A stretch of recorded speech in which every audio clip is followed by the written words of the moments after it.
for choosing us at 11 o'clock. I'm Brian McElhatton.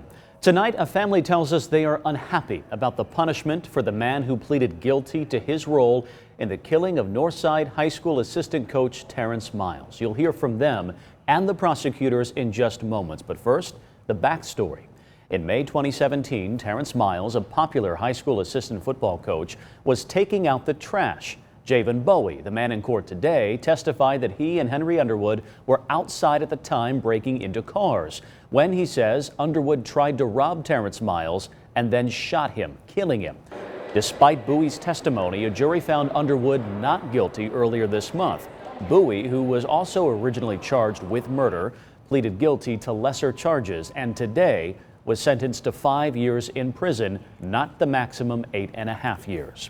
Tonight, prosecutors sit down with us to share their thoughts on the outcome of a case that spanned more than 2 years. ABC 21's Louis Tran reports.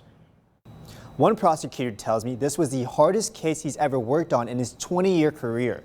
The reason? There were simply no witnesses that saw what happened that were willing to come forward and speak. Sort of like they're approaching the defense lawyers and very upset. Family members exploding with anger outside the courthouse. Lawyers as they walk past. After the jury found Henry Underwood not guilty of murder in the case of where their loved one, Terrence Miles, was shot and killed in 2017. This is lost of words for real.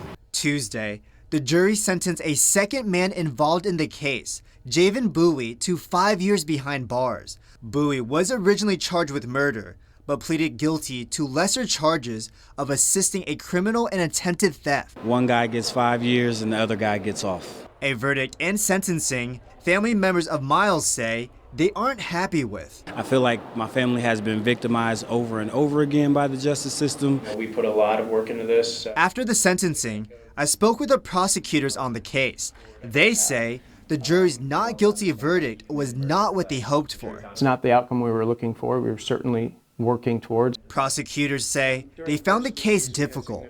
Besides Bowie, they say no witnesses came forward and the homicide was not captured on surveillance. This, again, was one of the most challenging cases that I've faced in 20 years of trial work. We can't do our job as effectively without having that other evidence, and so often it is from witnesses. That's something that could potentially make a big difference. Challenges they say they understand. We are in these jobs because we believe that justice is important.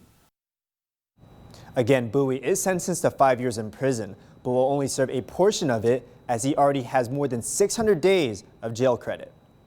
Our thanks to Louis Tran.